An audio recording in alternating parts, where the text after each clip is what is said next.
बच्चों, कैसे हैं आप सब? आशा करती हूँ आप सब अच्छे होंगे, स्वस्थ होंगे। स्वागत है आपका इस कक्षा में।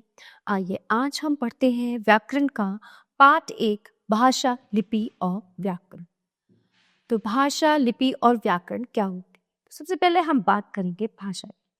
ठीक है, जब हम बात करते हैं, बोलते हैं, है ना, अपने विचार दूसरों के समक्ष या दूसरों के सामने रखते हैं, दूसरों के विचार हम सुनते हैं, है ना, तो वो भाषा कहलाती है। मतलब विचार रखना, जो भी हम बोल रहे हैं, जिन विचारों को हम कह के बता के बोल रहे हैं, वो भाषा होती है। वो भाषा लिख के भी हो सकती है, वो भाषा मुंह से बोल के मौखिक भी हो सकती है, वो भाषा सांकेतिक यानी साइन लैंग्वेज भी हो सकती है। ठीक है, ये तो बात हुई भाषा की। अब आते हैं हम लिपि पे। तो जो भाषा हम लिखते हैं, जो भी भाषा है, चाहे वो अंग्रेजी है, चाहे वो उर्दू है, चाहे वो हिंदी है, तो इस भाषा को, जैसे ये भाषा लिखी हुई है, इनको लिखने का जो तरीका होता है, जो ढंग होता है, उसको हम लिपि कहते हैं। ठीक है, तो ये लिपि में लिखी गई है और इसकी लिपि देवनागरी है, हिंदी की। फिर आते हैं हम व्याकरण पे। अब जब हम बोलते हैं, बात करते हैं या लिखते हैं, तो लिखते हुए हम गलती ना करें, यानी कि जो हिंदी को शुद्ध करने का काम जो है व्याकरण करती है। व्याकरण से हम अशुद्ध शब्दों को शुद्ध करके बोलते हैं, लिखते हैं। ठीक है, तो आइए विस्तार से जानते हैं इस बारे में। मनुष्य अपने मन के भावों और विचारों को भाषा के माध्यम से अभिव्यक्त करता है। जैसा कि मैंने आप सबको भी बताया था, वो लिखकर या बोलकर अपने मन के भावों को प्रकट करता है। बोलकर, सुनकर, पढ़कर व लिखकर विचारों व भावों के आदान प्रदान की इस प्रक्रिया को ही भाषा कहा जाता है। भाषा शब्द संस्कृत की भाष धातु से बना होता है, जिसका अर्थ है बोलना। भारत में अनेक भाषाएं बोली जाती हैं, जैसे अंग्रेजी, गुजराती, पंजाबी आदि। विश्व में अनेक भाषाएं बोली जाती हैं, जैसे जर्मनी, चीनी आदि। भाषा वह साधन है जिसके द्वारा मनुष्य अपने भावों और विचारों का आदान प्रदान करता है। ठीक है, ये परिभाषा के तौर पे है ना, क्या समझाया परिभाषा में, कि भाषा वह साधन है जिसके द्वारा मनुष्य अपने भावों और विचारों का आदान प्रदान करता है। भाषा के दो रूप उभर कर आते हैं। सबसे पहला होता है मौखिक भाषा और दूसरा होता है लिखित भाषा। ठीक है, सबसे पहले हम बात करेंगे मौखिक भाषा की। तो आप देखो, ये दो बच्चे यहाँ पे बातें कर रहे हैं, है ना, ये लिखकर तो कुछ नहीं समझा रहे ना एक दूसरे को। ये लड़की भी बोल के समझा रही है और ये लड़का भी बोल रहा है, तो ये दोनों मौखिक भाषा का प्रयोग कर रहे हैं। तो भाषा के जिस रूप के द्वारा मनुष्य अपनी बात बोलकर दूसरों तक पहुंचाता है, उसे मौखिक भाषा कहते हैं। इसमें दूसरा व्यक्ति सुनकर बात समझता है और भाषा का ये रूप प्राचीनतम है तथा इसका प्रयोग व्यापक रूप में किया जाता है। फिर आता है लिखित भाषा।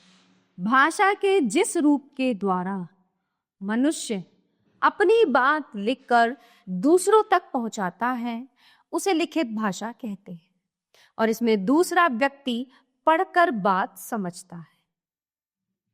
आप जानते हैं कि बोलते समय कुछ ध्वनियों का प्रयोग किया जाता है और ये ध्वनियां वर्ण कहलाती हैं। इन्हें लिखने के लिए कुछ चिन्ह निश्चित किए जाते हैं, जिन्हें लिपि कहा जाता है। इस प्रकार मौखिक ध्वनियों को लिखकर प्रकट करने के लिए जिन चिन्हों का प्रयोग किया जाता है, उन्हें लिपि कहते हैं। भारत की अनेक भाषाएं। भारत में बहुत सी भाषाएं बोली जाती हैं, अलग अलग राज्यों में अलग अलग भाषाएं बोली जाती हैं। तो हिंदी, संस्कृत, मराठी, कोंकणी आदि देवनागरी लिपि में लिखी जाती हैं। उर्दू भाषा फारसी में लिखी जाती है और पंजाबी जो है वो गुरुमुखी में लिखी जाती है ना। अब इसके अलावा एक चीज और है, वो क्या है? वो है मातृभाषा। ठीक है, अब मातृभाषा क्या होती है? मातृभाषा वो भाषा है जो बच्चा अपने परिवार में सीखता है। ठीक है, सबसे पहले अपनी माँ और परिवार से सीखता है। जैसे हिंदी भाषी परिवार में जन्मे बालक की मातृभाषा हिंदी होती है। आपने देखा होगा कि जो अमेरिका, इंग्लैंड, मतलब यूएस की तरफ के जो उधर जापान, जैसे चीन की मातृभाषा चीनी है तो बच्चे बचपन से चाइनीज बोलना सीख जाते हैं ना। जापान में जापानीज बोलना सीख जाते हैं मातृभाषा। अब जैसे मातृभाषा अमेरिका में अंग्रेजी है तो बच्चा बचपन से ही इंग्लिश में बोलना शुरू कर देता है। जैसे हमारे भारत में मातृभाषा हिंदी है तो बच्चा हिंदी में बोलना शुरू कर देता है। फिर बात करते हैं बोली। ठीक है, सीमित क्षेत्र में प्रचलित भाषा का अल्प विकसित रूप बोली कहलाता है और एक राज्य में अनेक बोलियां प्रचलित हो सकती हैं। बोली में साहित्य की रचना प्राय नहीं होती। अवधी, ब्रज, खड़ी बोली आदि बोलियों में साहित्य की रचना हुई थी, परंतु आगे चलकर केवल खड़ी बोली ही भाषा का रूप ले पाई, जो वर्तमान समय में हिंदी के नाम से जानी जाती है। राष्ट्रभाषा। राष्ट्रभाषा वह भाषा है जिसका प्रयोग देश के अधिकतर निवासियों द्वारा किया जाता है। राजभाषा।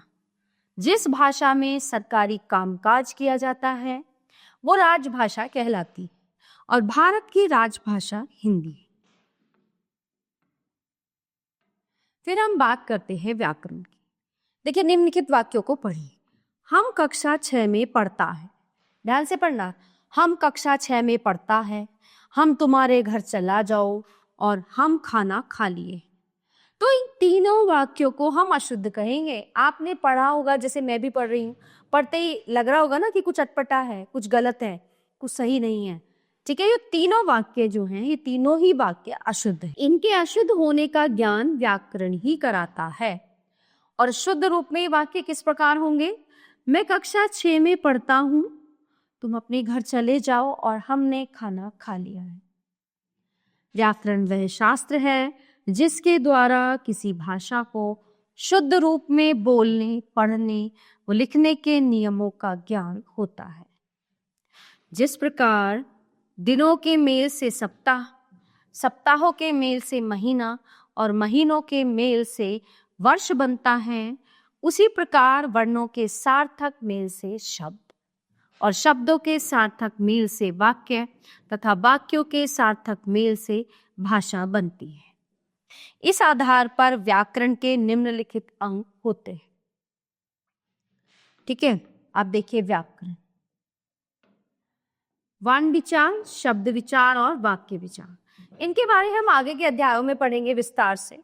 तो वर्ण विचार, इस विभाग में वर्णों की बनावट, उनके प्रकार तथा शुद्धता पर विचार किया जाता है। शब्द विचार, इस विभाग में शब्दों के प्रकार, बनावट तथा शुद्धता पर विचार किया जाता है।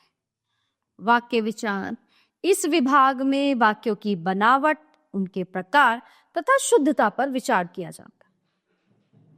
ठीक है, तो प्यारे बच्चों, ये था हमारा पाठ भाषा, लिपि और व्याकरण, जो यहीं पे समाप्त होता है। आशा करती हूँ आपको अच्छे से समझ आया होगा। मिलते हैं अगली कक्षा में। धन्यवाद।